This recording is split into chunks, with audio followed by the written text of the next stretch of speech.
Coming up on this week's news, contractors walk off site after an electrician is hospitalised following an electric shock.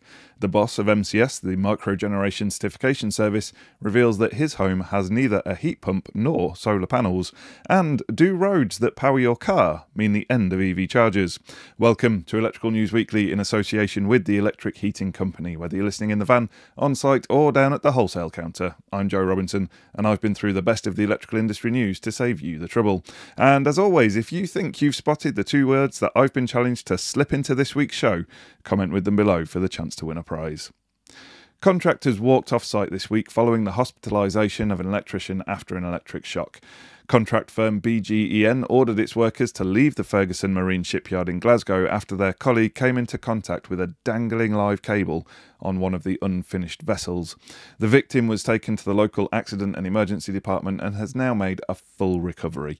But BGEN says it needs to be satisfied about site safety before restarting the work. One electrician working on the new ferries being built in the yard described the incident was a wake-up call. An investigation into the incident has been carried out by Ferguson bosses, and it's been reported that inspectors from the Health and Safety Executive are due to visit the site. Back in February, the shipyard was ordered by the executive to address dangerous working conditions or face prosecution. It gave Ferguson Marine a month to correct safety issues on the ferries and elsewhere on the site. The inspectors also found a shortage of skilled personnel, inadequate fire safety procedures and problems with work permits. A Ferguson Marine spokesperson said that the company is taking the electric shock incident very seriously. It's investigated what happened to ascertain the root cause and to determine if any additional safety measures are required. It says the company has dealt with the incident with the seriousness it requires. In other news, it's been revealed that the chief of the Microgeneration Certification Service has no microgeneration at home. Ian Rippin, the chief executive of MCS, told BBC Radio that he has neither a heat pump nor solar panels, despite being in the job for 5 years. He relies on a gas boiler for heating, but says that his next house will absolutely have a heat pump. The MCS hit the headlines this month after Octopus Energy said that owners of solar panels can sell their electricity to it, even if the installer isn't MCS certified. Up until now, only an MCS certified system could get cashback for exporting to the grid. Now, any suitably skilled and competent person can do the work. It's a big blow to MCS, who have regulated the market since 2007. In product news, there's been an industry alert over dodgy carbon monoxide alarms coming in from China. The consumer group Which found 5 models of concern, all unbranded. One of them failed to respond to carbon monoxide 10 times during 28 detection tests. When it did detect the gas, the alarm wasn't loud enough to alert householders. Some of the alarms sell for as little as £5 on websites such as eBay and Amazon. The branded alarms, which passed all the tests, included Google's Nest, Fire Angel, Firehawk and Kiddy. For information on how to properly and safely install fire alarm systems, check out our free training package on the subject to help you with your CPD. You'll find a link in the show notes. Overhead power cables, which can carry up to 30% more power, are the promise of a new Leeds-based company. The cables are coated in a special material developed by a chemistry graduate from the University of Manchester. Niall Coogan says the breakthrough material reflects sunlight and allows infrared heat to leave more easily. This slashes energy losses by 10% and increases the cable's current carrying capacity. The company, Asset Cool, has just raised over £2 million in investment, money which it says will help it bring its high-tech cables to market. Speaking of overhead power lines, last week we unveiled the striking new design for the nation's electricity pylons. Known as T-pylons, the first of the new look structures have been erected to connect the new Hinkley Point C nuclear power station to the grid. In our eFix poll, we asked whether you preferred them to the traditional lattice shape, and the results are in. Some 44% of you wanted to stick to the old design, but a decisive 56% of you said that you preferred it. There's still time to vote for this, and indeed all of our other polls. Simply click on the Community tab on our YouTube site. Another technical development is promising to get rid of EV chargers altogether. Sweden is planning to build the world's first electrified highway by 2025. This will enable electric vehicles to charge as they drive along. The secret is an electrified rail buried in the asphalt.